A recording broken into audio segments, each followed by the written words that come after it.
Itu kan artinya ini bukan hanya terjadi di kampus yang antah berantah kita nggak tahu gitu, tapi juga di kampus-kampus yang besar.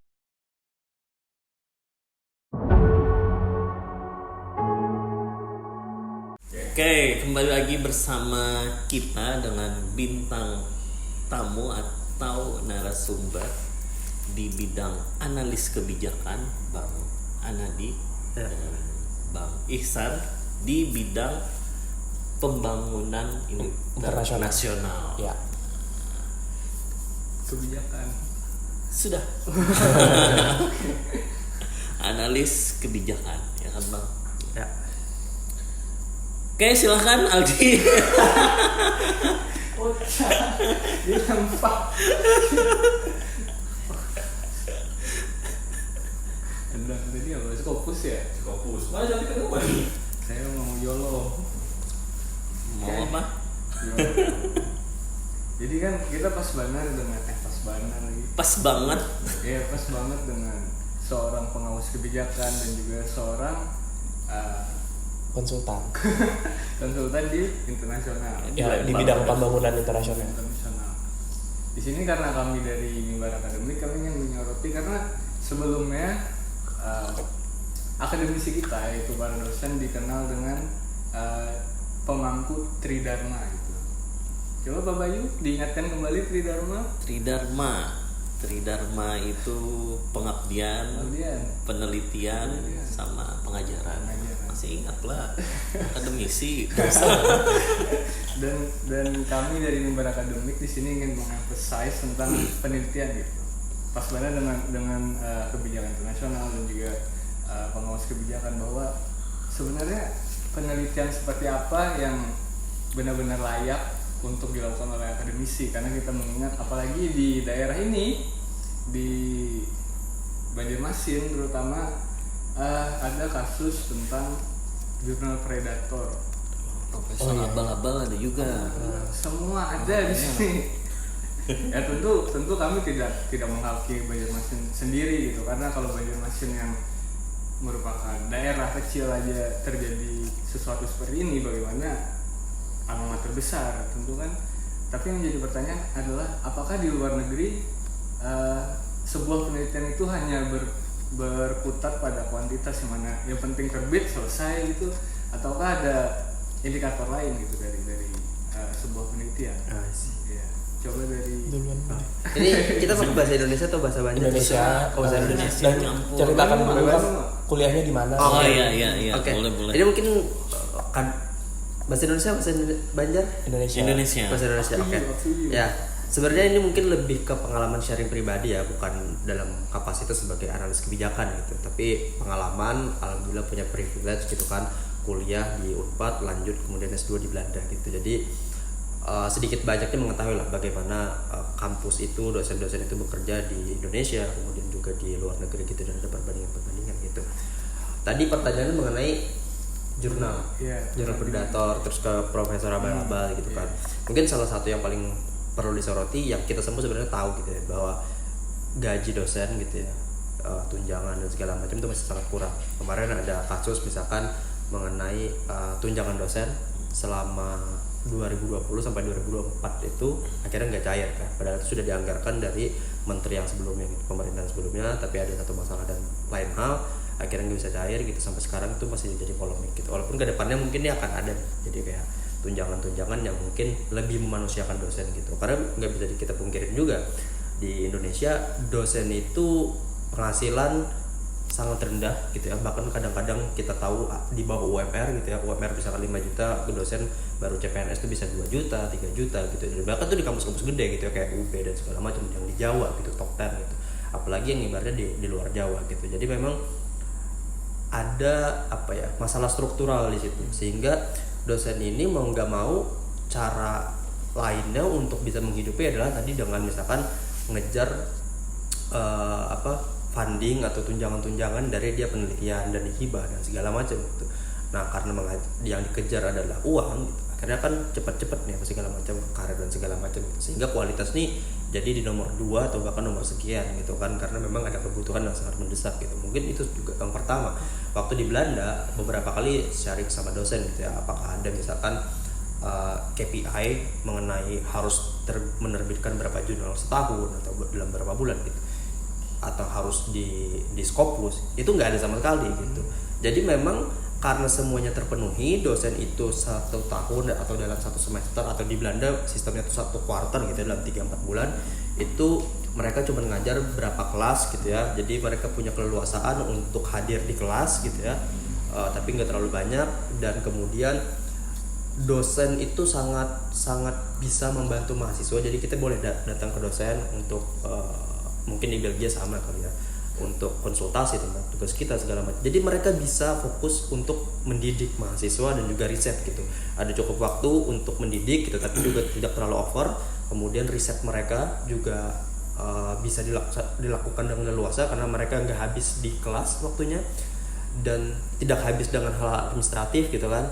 Jadi semua terpenuhi, penghasilan oke gitu ya, funding banyak apa segala macam. Jadi nggak ada kebutuhan untuk mereka cepat-cepat menghasilkan uang dalam waktu yang sangat singkat gitu. Nggak ada, akhirnya harus nerbitin Scopus secepat mungkin dan sebanyak mungkin gitu. Akhirnya kualitas paper, kualitas pengajaran di kelas itu menjadi tinggi gitu, karena tidak dibebani dengan hal-hal yang sifatnya artifisial gitu, hal-hal yang sifatnya prosedural, administratif dan lain-lain. Mungkin itu ya yang pertama yang apa ya, mungkin kayaknya sudah semua orang tahu ini ya, masalah-masalah struktural adalah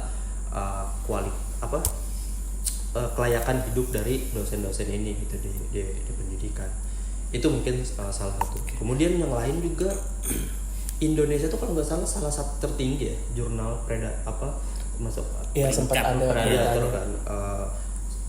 Kuwait salah satu tertinggi di Timur Tengah, terus Indonesia salah satu yang tertinggi gitu. Dan itu bikin jurnal-jurnal yang dipublikasikan oleh tim yang penulisnya full Indonesia itu jadi lebih mendapatkan banyak scrutiny kayak lebih disoroti lah ya. Ya apakah ini benar, jadi mereka akan lebih punya banyak keraguan dari jurnal yang Indonesia. Itu juga sangat mengganggu sih. Ya.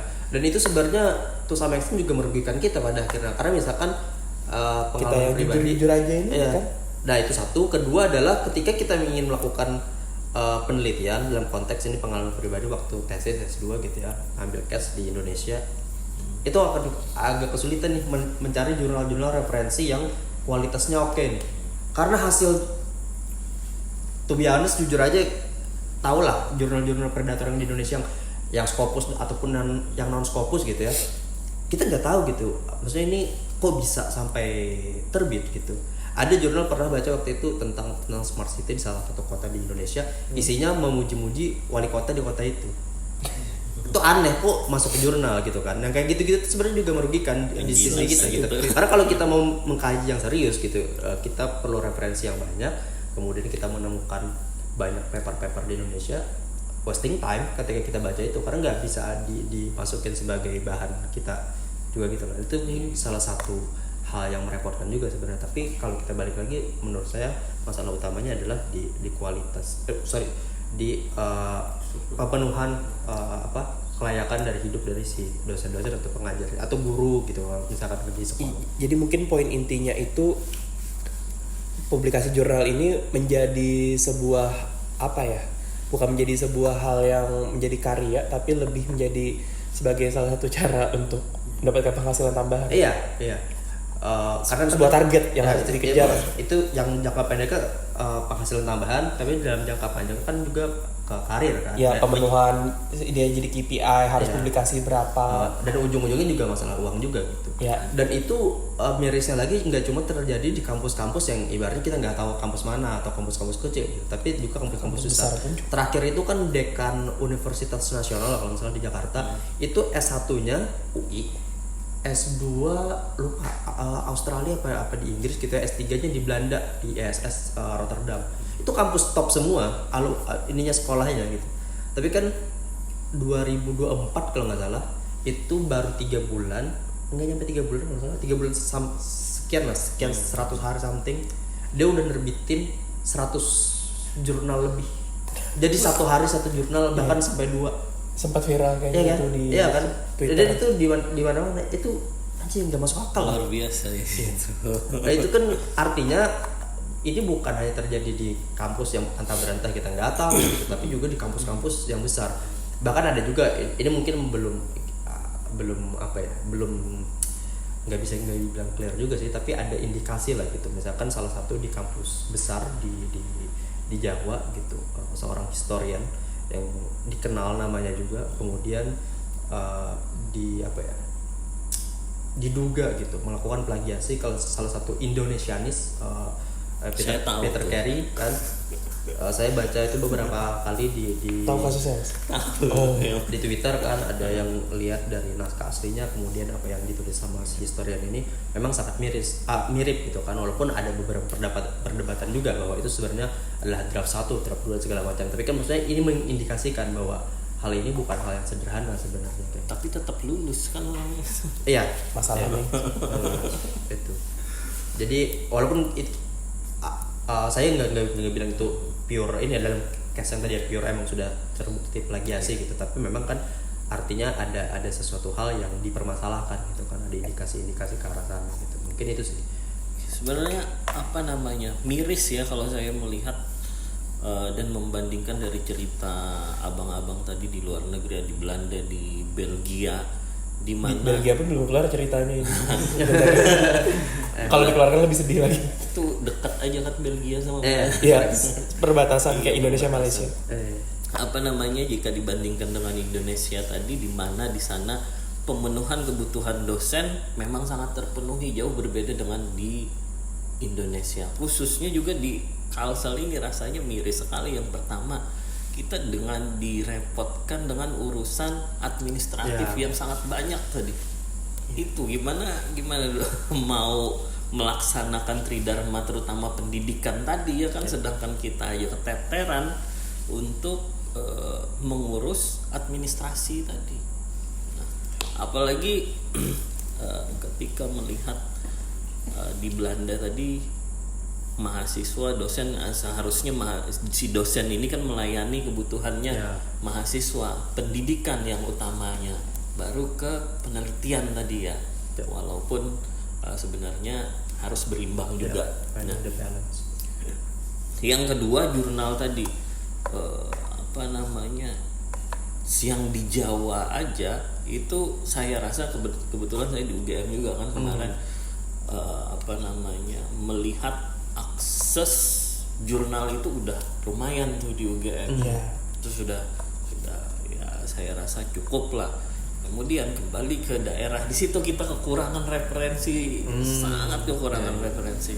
Mungkin ya di universitas-universitas seperti UGM, UI, dia sudah bekerja sama dengan universitas-universitas di luar sehingga akses untuk mencari referensi itu lebih mudah dan tidak berbayar. Kita dapat email, kemudian email itu dikasih password, kan kita bisa akses tuh jurnal-jurnal di mana-mana. Sedangkan di sini masih belum. Itu karena kampus mereka kalau saya pengalaman di UI, kita ada anggaran, dan kampus-kampus mungkin kayak UGM, ITB, mereka itu bayar semacam institutional access namanya. Jadi kayak kalau misal kita diakses ke Springer misal atau ke Elsevier dengan kan biasanya ada opsi akses dengan institutional email, itu bisa ternyata pakai email kampusnya gitu. Tuh saya sangat membantu. Sangat kekurangan referensi. Itu yang jadi masalah, dan sebenarnya kan permasalahan seperti itu bisa aja sebenarnya bagus ya kalau misalnya seandainya anggaran pendidikan itu salah satunya fokus untuk membantu akses. Gak mungkin mahal, tapi seharusnya ada uangnya bisa dicarikan dari poster APBN mungkin ya. Gak hanya harus ke kampus yang besar aja, tapi kampus di daerah minimal satu provinsi ada satu kampus kan yang bisa akses bebas seperti itu. Bayar kuliah itu kan seharusnya include ada anggaran yang dialokasikan untuk mengakses hal tersebut. Kalau di sini kan kita bayar sendiri untuk mengakses itu. Tadi kan tadi pertanyaannya tentang predatory itu ya, aku sedikit banyak sepakat dengan jawabannya Anadi tadi. Ini sebenarnya masalah culture sih, masalah budaya orang kita yang orientasinya itu ketika melakukan penelitian, orientasinya adalah hasil pemenuhan KPI. Kalau satu tahun harus berapa jurnal, kalau enggak gimana mas, nggak dapat naik jabatan atau apa, nggak naik golongan atau gimana, aku kurang tahu kan, aku bukan dosen.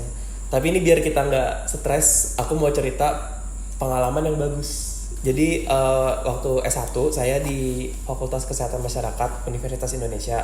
Nah setelah lulus itu saya diajak untuk melakukan penelitian bersama dosen. Ini pengalaman yang saya sampai sekarang akan selalu ingat. Diajak salah satu dosennya menjadi asisten riset, Ibu Helen namanya, Ibu Helen Andriani, PhD.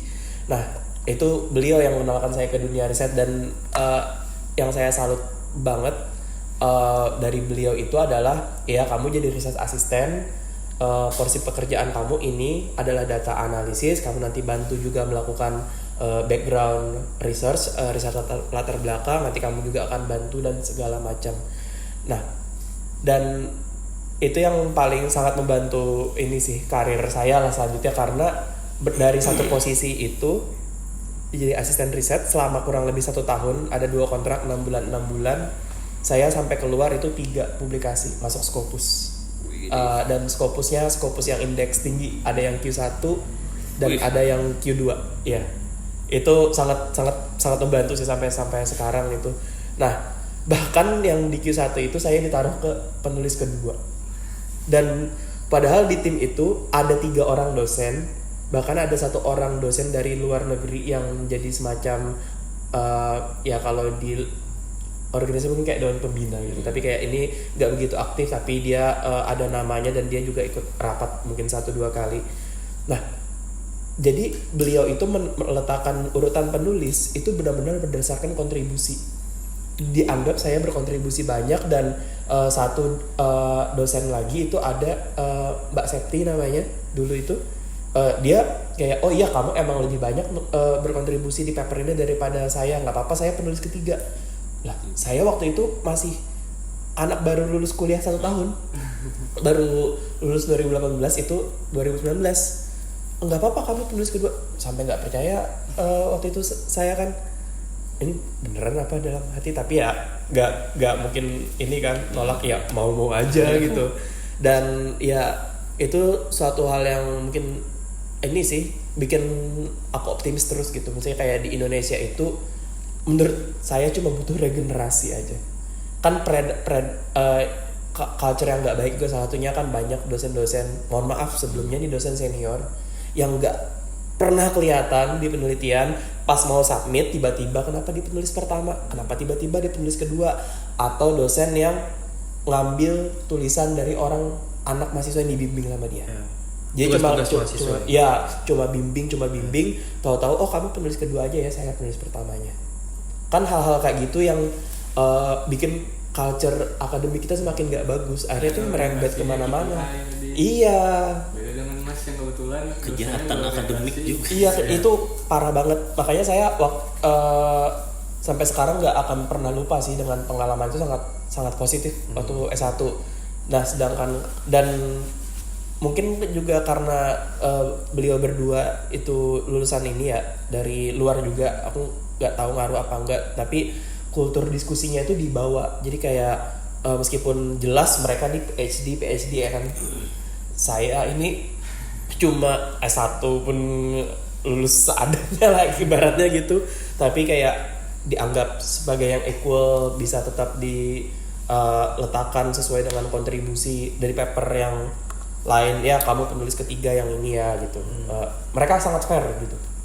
Itu aku sangat ini sih kayak jadi hal yang harusnya itu perubahan-perubahan tentang masalah predatory, plagiarism dan segala macam ini memang harus dimulai dari leader-leadernya. Dan aku sangat berharap sama dosen-dosen muda yang ada sekarang, apalagi kan sekarang generasi saya nih yang angkatan 90-an ini udah mulai jadi dosen. Itu harapan saya sih besar, terutama saya yang sekarang karirnya di luar dunia akademis gitu. Tapi kalau kita tarik lagi dari masalah struktural gitu, sebenarnya apakah memang pemerintah ini perlu untuk menyediakan dosen gitu? Karena model akademik kita, model kampus kita kan beda dengan di luar negeri yang kapitalis gitu, kasarnya, di mana mereka ya jadi perusahaan aja gitu, bukan lagi dari pemerintah kan.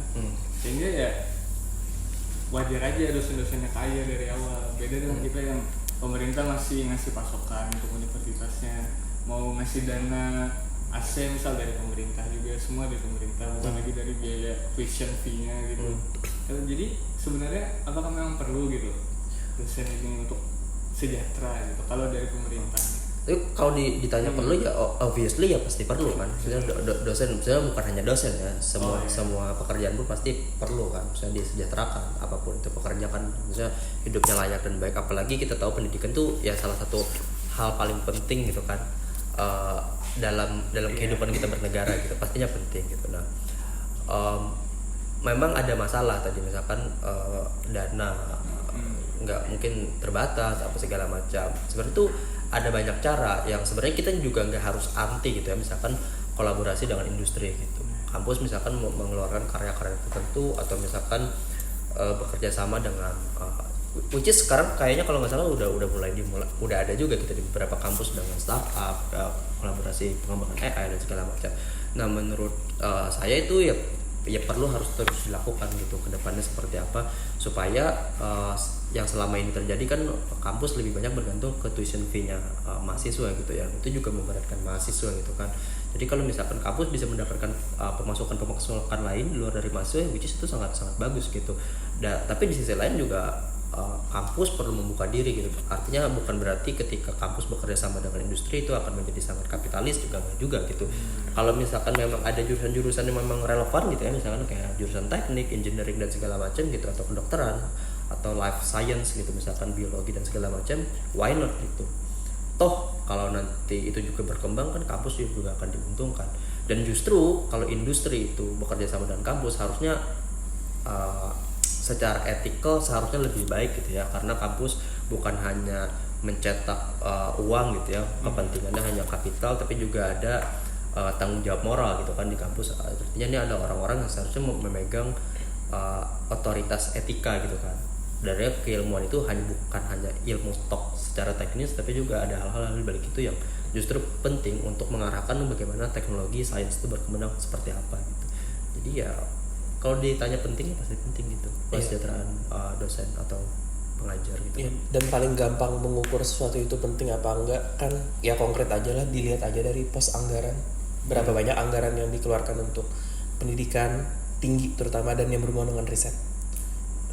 Kalau misalnya memang masih kurang, disuruh kampus untuk mandiri misal tadi ya itu benar, tapi kebutuhan kampus sendiri yang di luar itu pun yang sekedar untuk operasional supaya gedung ini tetap nyala, ada listrik, tetap jalan kipas angin dan atau AC-nya, itu pun sudah sangat besar kosnya. Mau nggak mau untuk hal-hal yang di luar itu tapi sangat penting juga, terutama kayak seperti kesejahteraan dosen, akses jurnal tadi dibuka open untuk semua mahasiswa supaya kultur akademis itu lebih hidup, diskusi itu lebih hidup, semua orang bisa akses paper secara merdeka gitu tanpa harus bajak atau seperti apa gitu. Itu harus benar-benar diusahakan dari pemerintahnya dulu. Karena nggak bisa diminta kampus untuk langsung menyediakan sementara mereka realistis kebutuhan dasarnya pun belum tentu tutup juga sudah gitu kan. Jadi justru itu jawaban dari salah satu statement siapa yang ngomong kenapa Tukin gak cair, karena supaya dosennya aktif sendiri mencari gitu. Jadi maksudnya supaya kampus itu malah berkolaborasi dengan mitra-mitra lain gitu, bukan cari jurnal predator maksudnya. Berarti sebenarnya salah satu solusinya di situ gitu. Ya, tapi kan kalau kita bicara Tukin tadi ya, misalnya penghasilan dosen itu kan threshold ya, maksudnya batas bawah lah gitu. Ini sesuatu yang fundamental yang harus dipenuhi dulu kalau kita mau bicara tadi tentang riset, produk-produk segala macam, kebutuhan dasarnya dulu gitu, primernya dulu. Primer kan, kalau itu sudah terpenuhi kan dosen tidak lagi direpotkan dengan administrasi, dengan cari uang di luar, harus ngajar di kampus swasta misalkan di luar kan. Kalau misalkan udah bisa fokus kan jam ngajarnya nggak terlalu harus direpotkan banyak lagi kan, jadi lebih finding the balance-nya lebih gampang lah gitu. Bisa ngajar, kualitasnya oke, kemudian juga risetnya juga oke, karena nggak harus mikirin yang perintilan kecilnya gitu kan sebenarnya. Ya fokusnya itu kan pendidikan nih anak manusia. Ya. Masa depan mau jadi apa nih? Mau jadi kayak kita. Dan kalau fokusnya tadi misal spesifik menyinggung mencari uang dari luar, berarti kan kita berbicara tentang international grant ya, international grant hibah internasional gitu. Nah masalahnya adalah tahun 2025 ini kan baru beberapa minggu yang lalu Donald Trump mengeluarkan kebijakan kan untuk menghentikan semua bantuan internasional, foreign aid itu semua di stop. Kemudian mereka melakukan restrukturisasi ulang dari semua bantuan internasional itu. Dan kalau di konteks saya, di bidang saya di kesehatan global itu hampir 50% dana kesehatan global itu sumbernya adalah dana bantuan luar negeri dari Amerika Serikat, termasuk risetnya. Nah sekarang dana itu diambil, hampir semua hilang. Nah yang terjadi adalah kalau sekarang dosen-dosen ini disuruh mandiri cari sendiri, saingannya semakin banyak karena sumber dana terbesar aja kalau untuk kesehatan aja. Dan yang dipotong oleh Donald Trump ini nggak cuma kesehatan, setahu saya dia juga di pendidikan juga dihilangkan, di gender equity itu juga hampir nol, kalau nggak bisa dibilang nol sama sekali, karena kan Donald Trump nggak begitu suka dengan agenda-agenda seperti itu ya, yang berhubungan dengan DEI apa segala macam, dia sangat kontra. Jadi semua riset yang berhubungan dengan itu ditarik semua sama Donald Trump ini. Dan akhirnya kalau disuruh cari sendiri ini dosen-dosen ini, percaya makin susah sekarang karena saingannya udah semakin dari seluruh dunia. Kayak misal salah satu contohnya kalau ada orang yang dia harus kehilangan pekerjaan karena bantuan luar negeri di stop, saingannya ya orang-orang sesama orang yang kehilangan pekerjaan ini ditambah dengan orang-orang lain. Jadi sangat sulit setidaknya untuk tahun 2025 ini kalau untuk harus cari sendiri karena persaingannya lagi nggak sehat, dia lagi sangat-sangat tidak sehat ini untuk masalah mengharapkan dari hibah. Jadi ya memang, dan yang dilakukan oleh Amerika itu diikuti oleh negara-negara lain. Jadi beberapa minggu setelahnya itu kalau saya tidak salah Jerman atau Belanda itu mengumumkan kami juga akan mengurangi bantuan internasional kami. Sekarang sepertinya dunia itu sudah mulai mengarah ke proteksionisme dan kepentingan nasional masing-masing. Jadi justru di sini harusnya peran negara kita ini, Indonesia ini yang harus menutupi lubang yang ditinggalkan oleh bantuan luar negeri tadi. Ironisnya Harus mandiri juga ya. Harus mandiri. Kalau tadi konteksnya gak apa-apa nanti cari dari hibah. Masalahnya mendapatkan hibah itu sebelum ini pun sudah susah, ditambah ada kasus ini lebih susah lagi. Jadi agak susah sih, memang harus memperkuat resource yang dari lokal. Dan masalahnya industri lokal juga nggak gitu. Nah iya, jadi memang untuk tahun ini agak suram sih untuk yang berhubungan dengan pendanaan dari internasional sebenarnya. Makanya di Indonesia juga banyak pemangkasan. Iya, karena ada program yang harus dibiayai, kan pendidikan penunjang. Nah, jadi nanti dulu tahun ini kita kasih makan dulu. Penelitian juga dipangkas sudah. Iya, pasti Mas. Sedangkan banyak berita di atas jam 4 sudah mati AC dan segala macam di kantor-kantor pemerintah itu. Maka dari itu nggak tahu ya salah atau enggak, sampai saya pun rasanya berpikir ya sudah, penelitian hanya untuk menggugurkan kewajiban. Jadi KPI Akhirnya supaya cepat cari aja jurnal yang berbayar. Yang penting kewajiban gugur tuh. Ya, yang Kan miris kayak gitu tuh. Sampai ada pemikiran yang seperti itu muncul. Ya, nggak dilihat lagi apa yang penting asal internasional. Kalau bisa Sinta kan nggak tahu apakah harus fokus, kalau yang penting kan memenuhi KPI dulu itu. Sedangkan kalau yang di luar itu, sedangkan kayak, tapi sudah dimulai sebenarnya di Indonesia, skripsi itu didorong untuk diupload menjadi jurnal gitu. Nah kalau kalau di luar itu mereka teks extra level. Jadi kalau saya pengalaman kuliah waktu kemarin S2 di Belgia, kemarin tetangganya Belanda juga, tesis saya itu malah dibuat dalam format jurnal. Jadi kalau di Indonesia tesis berapa halaman Mas kemarin? Tebal. Saya tesis cuma 13 halaman Mas. Mau dibukain ada tesisnya. Saya tesis cuma 13 halaman. mungkin 14-15 halaman sama referensi sama codingnya kan dikasih juga, mungkin ya jadi 15-16 halaman lah mungkin, sependek itu karena diminta dalam format jurnal. Dan jadi kalau misalnya saya emang mau upload langsung ke jurnal itu bisa. Dan salah satu borang yang harus saya isi dulu waktu itu di submit juga kan? Iya, bisa langsung saya submit kalau saya mau.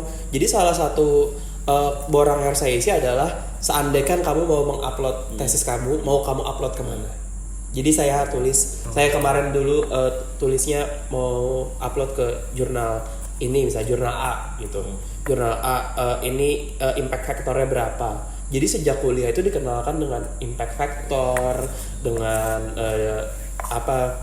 perjurnalan. Bahkan daripada kita mengeluarkan tenaga, capek dong nulis tesis. Tesis berapa kemarin? Berapa halaman? 80-an. Nah, itu sudah pendek mungkin bagi orang Indonesia. Tesis 80. Saya pun kaget, tesis saya 16 halaman. Sampai saya itu yang lucu waktu tesis itu mau disetarakan saya kan mau menyetarakan ijazah buat S2 itu ke Dikti.